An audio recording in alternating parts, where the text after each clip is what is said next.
Assalamualaikum anak-anak kelas 4 SD Muhammadiyah Kuto Arjo. Nah anak-anak, pada pembelajaran kali ini kita akan belajar SPDP KD 3.3 memahami dasar-dasar gerak tari daerah. Nah anak-anak bisa membuka buku paket kalian halaman 20 sampai halaman 25. Namun, selain materi yang ada di halaman tersebut, nanti Bu Guru akan menambahkan beberapa materi di dalam video pembelajaran ini. Maka, simak baik-baik video berikut ini. Nah, anak-anak, apa itu tari? Tari adalah gerak tubuh secara berirama yang dilakukan di tempat dan di waktu tertentu untuk keperluan pergaulan, mengungkapkan perasaan, maksud, dan pikiran. Nah, sedangkan unsur utama dalam sebuah tari adalah gerak. Nah, setelah anak-anak mengetahui apa itu tari, kita akan belajar mengenai tari Nusantara. Tari Nusantara adalah tari yang hidup dan berkembang di seluruh wilayah Nusantara. Perhatikan contoh-contoh tari Nusantara berikut ini. Yang pertama adalah tari tortor. Tari tortor berasal dari Batak Toba, Sumatera Utara. Tari ini didominasi dengan gerakan kaki yang jinjit dan gerakan tangan. Iringan dari tari ini adalah gondang, suling, dan trompet Batak. Yang kedua adalah tari piring. Tari piring berasal dari Minangkabau, Sumatera Barat.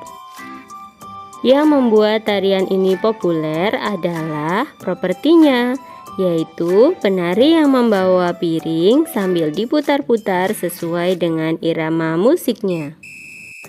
Yang ketiga adalah tari Pakarena atau tari kipas Pakarena yang berasal dari Goa, Sulawesi Selatan. Makna dari tarian ini yang pertama adalah gerakan berputar searah jarum jam yang melambangkan siklus hidup manusia.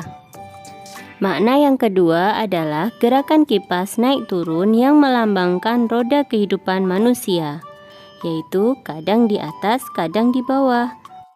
Yang ketiga adalah makna dari gerakan lembut yang mencerminkan karakter perempuan Goa yang sopan, setia, patuh, dan hormat. Yang keempat adalah tari kecak yang berasal dari Bali. Tarian ini dipertunjukkan oleh puluhan penari laki-laki yang duduk baris melingkar dan dengan irama tertentu menyerukan cak cak cak.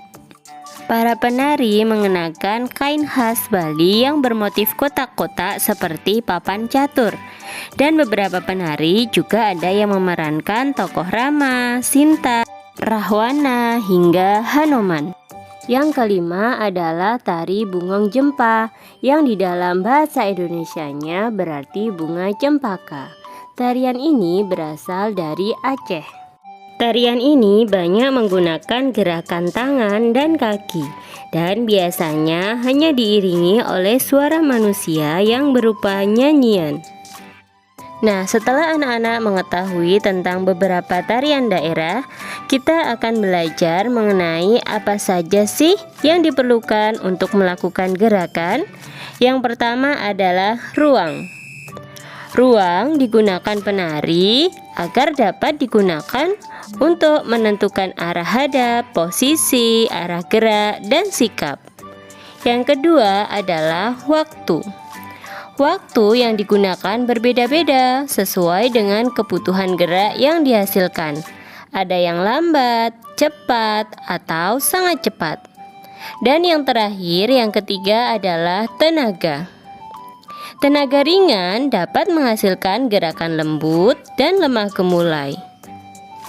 Tenaga yang kuat akan menghasilkan gerakan yang berat dan besar. Contoh tarian daerah yang menggunakan tenaga ringan ada di daerah Jawa. Sedangkan contoh tarian daerah yang menggunakan tenaga kuat ada di daerah Sumatera, yang gerakannya lincah dan gesit. Nah, anak-anak, tugas anak-anak yaitu ada di halaman 25, mencari 3 tarian daerah yang memerlukan tenaga ringan dan 3 tarian daerah yang memerlukan tenaga kuat. Cukup sekian pembelajaran kali ini, semoga bermanfaat dan wassalamualaikum warahmatullahi wabarakatuh.